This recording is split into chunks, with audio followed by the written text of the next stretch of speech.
Hello students, আমি Mohammad Kasadullah, lecturer, department of CSE, Varendra university. আপনাদের যেহেতু ফাইনালে প্রেজেন্টেশন তৈরি করতে হবে, সেই প্রেজেন্টেশন আমি অলরেডি আপনাদের পাওয়ার পয়েন্ট সফটওয়্যারটা কম্পিউটারে দেখিয়ে দিয়েছি। তো এখন আমি একটু মোবাইলে এই পাওয়ার পয়েন্ট প্রেজেন্টেশনগুলো আপনারা কী করে তৈরি করতে পারেন সেটার উপর একটা শর্ট ব্রিফিং দেব। মোবাইলে পাওয়ার পয়েন্ট প্রেজেন্টেশন তৈরির জন্য বা পাওয়ার পয়েন্টের স্লাইড বা পাওয়ার পয়েন্টের ডকুমেন্ট যাই বলেন না কেন, সেটা তৈরির জন্য আপনারা বিভিন্ন রকমের সফটওয়্যার ইউজ করতে পারেন, বিভিন্ন রকমের অ্যাপ ইউজ করতে পারেন। তার মধ্যে আমি আপনাদের যেই অ্যাপটা দেখাবো সেটা হচ্ছে মাইক্রোসফট অফিসের যে অ্যান্ড্রয়েড অ্যাপ, সেইটা আপনারা সেম জিনিসটাই মাইক্রোসফট পাওয়ার পয়েন্ট অ্যাপ্লিকেশন আছে গুগল প্লে স্টোরে, সেই অ্যাপটা নামিয়ে নিয়েও করতে পারেন। দুইটা একই নিয়ম, সকল বাটন, সকল ফিচার একই রকমই। এছাড়াও আপনারা যদি চান তাহলে গুগল স্লাইডস এই অ্যাপটা নামিয়ে নিয়ে সেটা ট্রাই করে দেখতে পারেন। ওখানেও সিমিলার ফিচার পাবেন, কিন্তু ইন্টারফেসটা একটু ডিফারেন্ট হবে।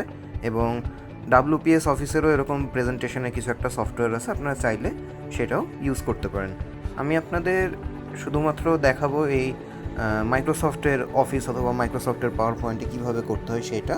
বাকিগুলো আপনাদের একটু নিজে ফিগার আউট করতে হবে অথবা একটু সার্চ দিয়ে বের করতে হবে। যদি পরবর্তীতে সার্চ দিয়ে না পান তাহলে একটু আমার সাথে কন্ট্যাক্ট করবেন, আমি সেই ক্ষেত্রে আপনাদের হয়তো হেল্প করার চেষ্টা করব। তো আমরা স্টার্ট করতে পারি। এখানে আমি এই অফিসের অ্যাপ্লিকেশনটা ওপেন করছি। এটা ওপেন করলে অ্যাকচুয়ালি শুরুতে আপনারা যেই ভিউটা পাবেন সেটা হচ্ছে এরকম। এখানে প্লাস সাইন প্রেস করলে আপনারা নতুন ডকুমেন্ট তৈরি করতে পারবেন। ডকুমেন্টে ক্লিক করলাম আমি। এখানে দেখতে পাচ্ছেন ওয়ার্ড, এক্সেল এবং পাওয়ার পয়েন্ট তিনটা অপশানই আমাদের দিয়ে দিয়েছে। যেহেতু আমি মাইক্রোসফট অফিসের কম্বাইন্ড অ্যাপ্লিকেশনটা ইউজ করছি, সেহেতু এখানে আমরা ব্ল্যাঙ্ক প্রেজেন্টেশনে ক্লিক করলে নতুন একটা প্রেজেন্টেশন স্টার্ট হবে। সেম জিনিসটা আপনারা যদি পাওয়ার পয়েন্ট অ্যাপ ইউজ করেন সেখানেও পেয়ে যাবেন। পাওয়ার পয়েন্ট অ্যাপে জাস্ট আপনাদের এখানে প্লাস সাইনটা উপরে ক্লিক করতে হবে, দিয়ে এখান থেকে আপনারা ব্ল্যাঙ্ক প্রেজেন্টেশন নিতে পারেন। বাকি সব একই রকমই হবে। তো আমি কন্টিনিউ করছি। এখানে আমি ব্ল্যাঙ্ক প্রেজেন্টেশনে ক্লিক করলাম। তাহলে এরকম ব্ল্যাঙ্ক একটা নতুন প্রেজেন্টেশন শুরু হবে, যেখানে আপনারা দেখতে পাচ্ছেন যে উপরে টাইটেল এবং নিচে সাবটাইটেলের জায়গা থাকছে। তো এখানে ইউজুয়াল যেগুলো আমরা ল্যাবে কম্পিউটারে দেখিয়েছিলাম আপনাদের, সেটাই ফলো করতে পারেন। এখানে শুরুতে যে জিনিসটা দেখাবো, আমরা নতুন একটা স্লাইড অলরেডি ক্রিয়েট করে ফেলেছি। এখানে যা লেখার আপনারা লিখতে পারেন।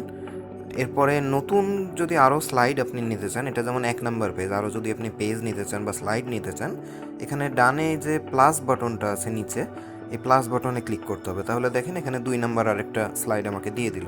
এখানে আপনি এখন ইচ্ছা মতো ইনফরমেশান লিখতে পারেন। আবার এখানে প্লাস বাটন প্রেস করলে আরেকটা স্লাইড চলে আসবে, সেখানে আপনি ইচ্ছা মতো ইনফরমেশান অ্যাড করতে পারেন। এভাবে নতুন স্লাইড আপনি অ্যাড করতে পারেন। এই স্লাইডগুলো যদি আমরা ডিজাইন করতে চাই, ডিজাইন করার জন্য আমাদের ডেস্কটপে যেমন ডিজাইনের একটা মেনু ছিল, এখানেও সেরকম আছে। এই নিচে কর্নারে ডান দিকে যেই অ্যারো বাটনটা আছে, এটা আপনারা প্রেস করবেন।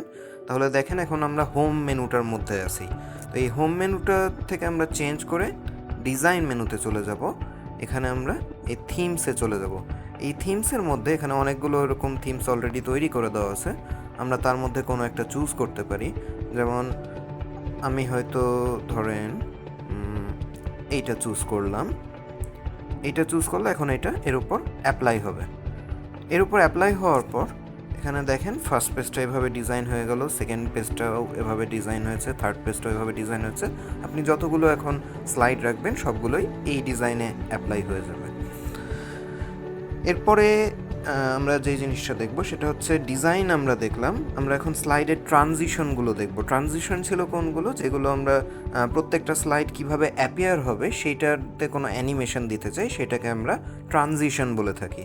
তো সেটা অ্যাপ্লাই করার জন্য আমাদের আবার ওই কর্নারের অ্যারো বাটনটা প্রেস করতে হবে। এখানে ডিজাইন থেকে আমরা ট্রানজিশনস মেনুতে চলে যাব, দিয়ে ট্রানজিশন ইফেক্টসে চলে যাব। এখানে আপনি বিভিন্ন রকম ট্রানজিশন দেখতে পাচ্ছেন, এগুলো যে কোনোটা চুজ করতে পারেন। যেমন আমি হয়তো ধরেন এখান থেকে পুশ চুজ করলাম, তাহলে কি হবে, সে নিচ থেকে উপরের দিকে ট্রানজিশনটা অ্যাপ্লাই হবে। এরপরে যদি এখন ব্যাক করি, ট্রানজিশনটা কিন্তু অ্যাপ্লাই হয়ে গেছে। এটা আপনি বুঝতে পারবেন যে নিচে যে প্রিভিউটা দেওয়া আছে, এখানে দেখেন নাম্বারের পাশে একটা স্টার্ট বাটন, স্টার্ট আইকন আছে। এই স্টার্ট আইকনের মাধ্যমে আপনি বুঝতে পারবেন যে এই স্লাইডটার উপর কোনো একটা ট্রানজিশন ইফেক্ট অ্যাপ্লাই করা আছে।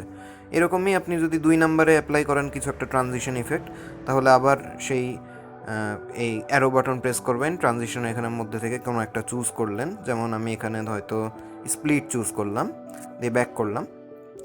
তাহলে এইভাবে ট্রানজিশনগুলো অ্যাপ্লাই করা যাবে। এখন ট্রানজিশনটা অ্যাপ্লাই হয়েছে কি না বুঝবো কী করে, সেটা বোঝার জন্য অ্যাকচুয়ালি আমাকে স্লাইড শোয়ে যেতে হবে বা পেজটা ভিউ করতে হবে। সেটা আমরা করতে পারি। উপরে দেখেন এখানে একটা স্লাইড শোয়ের বাটন আছে। এই বাটনটাতে যদি আমি ক্লিক করি, তাহলে এইভাবে স্লাইড শোটা স্টার্ট হয়ে যায়। এই স্লাইড শোয়ে যাওয়ার আগে আমরা একটু এখানে কিছু লিখে ফেলি, তাহলে আমাদের এটা বুঝতে সুবিধা হবে। এখানে লেখার জন্য আমাদের ডাবল ট্যাপ করতে হয় বা 2 বার প্রেস করতে হয় বা টাচ করতে হয়। এখানে কিছু একটা আমরা লিখলাম।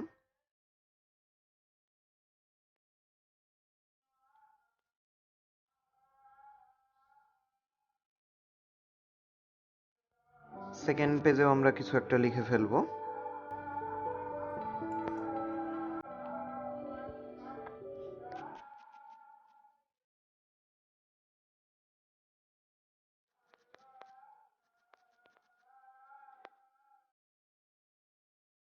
একইভাবে আমরা থার্ড পেজেও কিছু একটা কন্টেন্ট লিখে ফেলছি।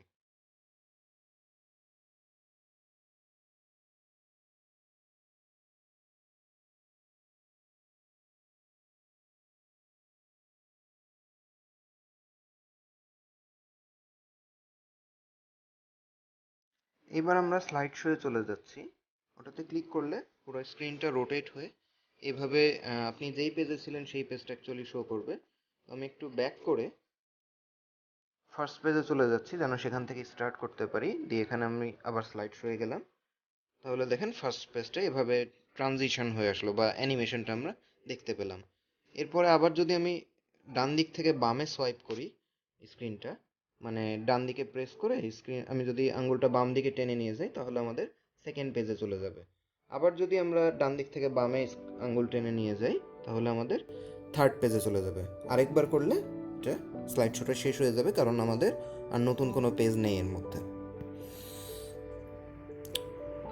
আমরা ন্যাভিগেশন বাটনের মাধ্যমে ব্যাক করতে পারি, অথবা ডান দিক থেকে বামে সোয়াইপ করেও ব্যাক করতে পারার কথা। তো এইভাবে আমরা এই ট্রানজিশনগুলো অ্যাপ্লাই করতে পারি।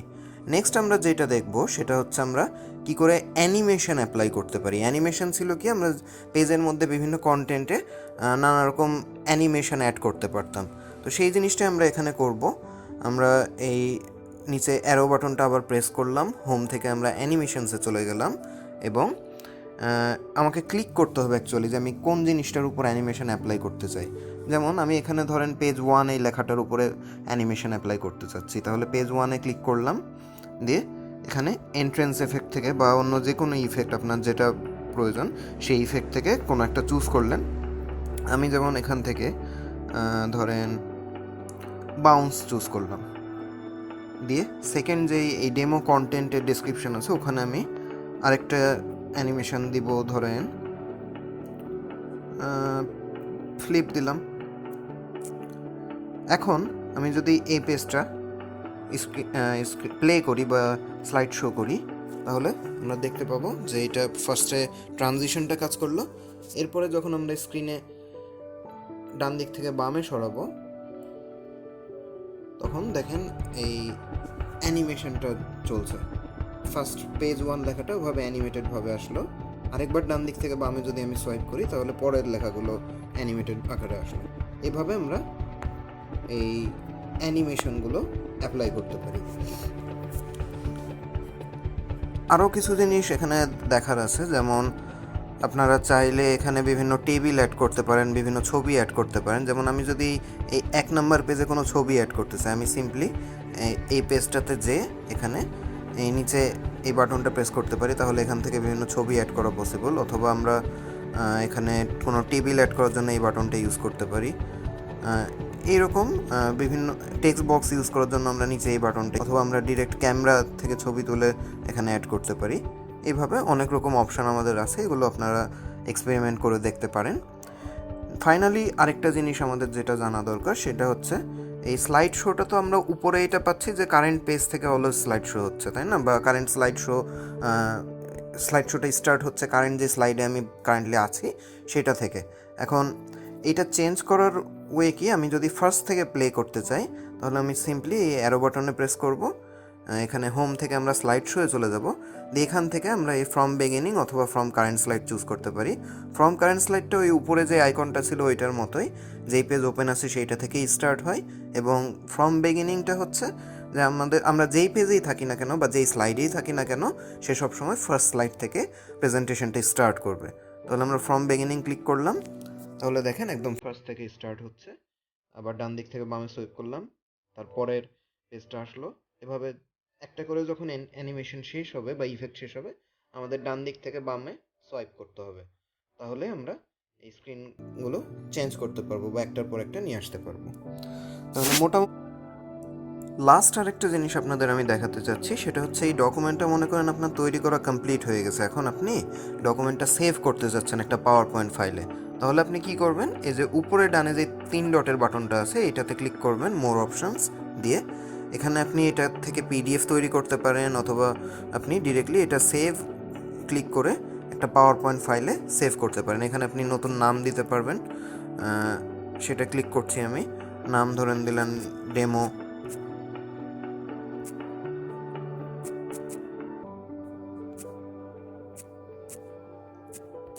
প্রেজেন্টেশন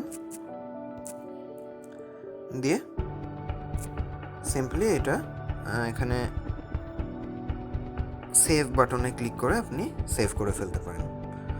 এখানে আপনাকে চুজ করতে দিবে যে অ্যাকচুয়ালি আপনি এই ডকুমেন্টটা কোথায় সেভ করতে চান, গুগল ড্রাইভে বা অন্য কোনো ক্লাউড স্টোরেজে, নাকি এখন যে ডিভাইসে এডিট করছেন সেটাতেই।